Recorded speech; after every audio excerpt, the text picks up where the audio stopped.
శ్రీరామచంద్రాయ నమః. శ్రీ సీతారామాభ్యాం నమః. శ్రీమద్ వాల్మీకి రామాయణము యుద్ధకాండము 14వ సర్గము. విభీషణుడు రావణునితోనూ గర్వముతో బీరములను పలికిన ప్రహస్తునితోనూ హితోక్తులను నుడుట. కుంభకర్ణుడు మహాపార్శ్వుడు మున్నగు వారి ప్రగల్భ వచనములను రావణుని శాపవృత్తాంతమును వినిన పిమ్మట విభీషణుడు ఆ రాక్షస ప్రభువుతో అర్థవంతములైన హితవచనములను ఇట్లు పలికెను. మహారాజా, సీతాదేవి ఒక మహాసర్పము వంటిది.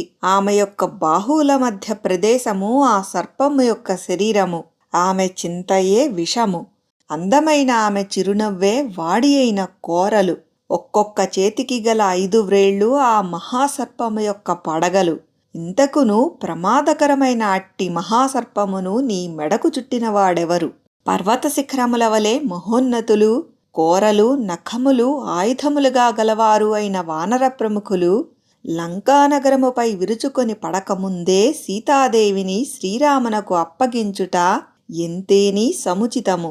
శ్రీరాముడు ప్రయోగించు బాణములు వజ్రాయుధముల వలె తిరుగులేనివి, వాయు వేగము గలవి. అట్టి వాడి అయిన ఆ బాణములు రాక్షస ప్రముఖుల యొక్క శిరస్సులను తుత్తునీయలు చేయకముందే సీతాసాధ్విని ఆ దాశరథి కడకు చేర్చుట ఎంతయో యుక్తము. రాజా, నీవుగాని కుంభకర్ణుడు, ఇంద్రజిత్తు, మహాపార్శ్వుడు, మహోదరుడు, కుంభ నికుంభులు, అట్లే మహాకాయుడు మొదలగు వారెవ్వరునూ రణరంగమున శ్రీరామచంద్రుని ఎదిరించి నిలువజాలరు.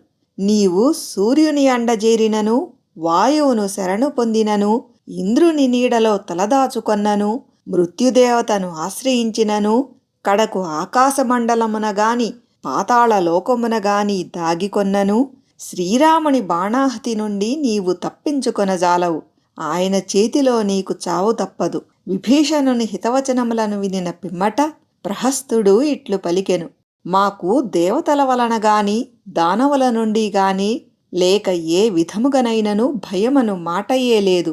యక్షగంధర్వుల వలన గాని మహాసర్పముల నుండి గాని గరుత్మంతుడు మొదలగు పక్షీంద్రుల వలన గాని మాకు ఎట్టి భయమూ లేదు.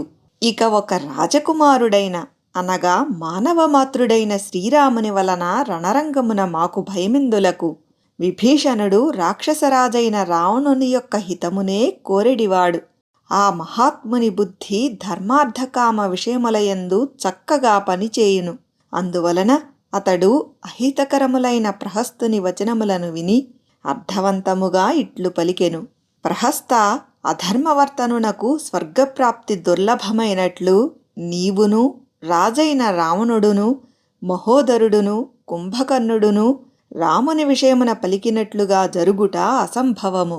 నౌకలేనివాడు మహాసముద్రమును దాటజాలనట్లు నీవుగాని నేనుగాని రాక్షస ప్రముఖులందరూ కూడిగాని కార్యదక్షుడైన శ్రీరాముని వధించుట అసాధ్యము. శ్రీరాముడు ఇక్ష్వాకు వంశమున అవతరించిన పురుషోత్తముడు, ధర్మనిరతుడు అనగా ధర్మమును ప్రాణతుల్యముగా భావించువాడు, మహారథుడు, రణకోవిదుడైన రాజకుమారుడు, విరాధుడు, కబంధుడు, వాలి మొదలగు ప్రముఖులను రూపుమాపినవాడు. అట్టి మహావీరుని ఎదుట దేవతలను శక్తిహీనులగుదురు. ప్రహస్త, శ్రీరాముని బాణములు తీక్షణములైనవి. అవి సూటిగా సాగిపోవును. రెక్కలు గలిగి వేగముగా వెళ్ళునవిగాన నిరోధించుటకు అలవి కానివి. అవి ఇంతవరకును నీ శరీరమును ఛేదింపలేదు అనగా ఆ శరముల శక్తి నీవు ఎరుగవు. అందువలన నీవు ఇట్లు ప్రగల్భములను పలుకుచున్నావు. రాముని శరములు పిడుగులవలే వేగముగా వెళ్ళునవి, వాడి అయినవి, ప్రాణాంతకములైనవి. వాటి దెబ్బల ప్రభావమును నీ శరీరము ఇంతవరకును రుచిచూచి ఎరుగదు. అందువలననే నీవు ఇట్లు బీరములు పలుకుచున్నావు. మిక్కిలి బలశాలి అయిన త్రిశీర్షుడు గాని కుంభకర్ణుడు గాని అతని కుమారుడైన నికుంభుడు గాని ఇంద్రజిత్తు గాని నీవు గాని కడకు రాక్షసరాజైన రావణుడు గాని రణరంగమున ఇంద్రతుల్యుడైన శ్రీరాముని నిరోధించి నిల్చుటకు సమర్థులు గారు. దేవాంతకుడు, నరాంతకుడు, అతికాయుడు, అతిరథుడు, మహాకాయుడు, కొండంత బలముగల అకంపనుడు మున్నగు వారెవ్వరునూ సమరభూమి యందు శ్రీరాముని ఎదుట నిలువజాలరు.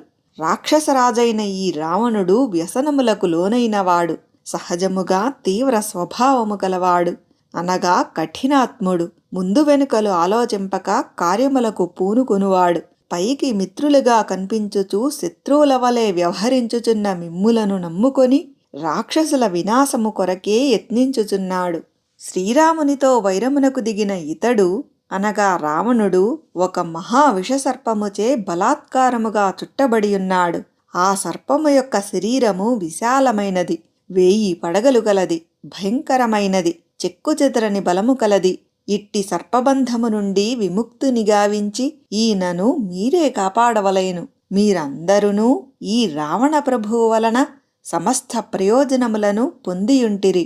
ఈయనకు మీరు హితైషులు, మిత్రులు కనుక మిక్కిలి భయంకరములై శక్తిమంతములైన భూతములకు పట్టుబడిన పురుషుని అతని హితవరులైన ఆత్మీయులు బలవంతముగానైనను రక్షించునట్లు మీరందరునూ ఒక్కటై అవసరమగుచో జుట్టు పట్టుకొని లాగి అయినను ఇతనిని ఈ అనుచిత మార్గము నుండి మరలించి కాపాడవలెను. ప్రమాదకరమైన శ్రీరాముడనెడి సముద్రము ఇతనిని ముంచివేయుచున్నది. ఇతడు రాముడనెడి బడబాగ్నిలో భస్మము కాబోవుచున్నాడు. ఇట్టి పరిస్థితిలో మీరందరునూ ఒక్కటై ఇతనిని ఉద్ధరించుట యుక్తము. ఎల్ల రాక్షసులకును నిలయమైన ఈ లంకానగర క్షేమమును కోరియు బంధుమిత్రులతో కూడిన ఈ రాజు యొక్క శుభమును ఆశించియు నాకు తోచిన ఈ మంచి మాటను చెప్పుచున్నాను. మహారాజకుమారుడైన శ్రీరామునకు ఆయన ధర్మపత్నియగు మైథిలిని అప్పగించుట ముమ్మాటికి యుక్తము. ఉత్తముడైన మంత్రి తమ యొక్క శత్రువుల యొక్క బలపరాక్రమములను గూర్చి పూర్తిగా తెలుసుకొనవలెను. ఇరుపక్షముల యొక్క స్థాయిని బుద్ధిబలముతో బాగుగా ఆలోచించి సమగ్రముగా ఎరుంగవలెను. తమ ప్రభువు యొక్క హితమును గోరి సముచితమైన సూచనలను చేయవలెను. వాల్మీకి మహర్షి విరచితమై ఆదికావ్యమైన శ్రీమద్ రామాయణమునందలి యుద్ధకాండమునందు ఇది 14వ సర్గము.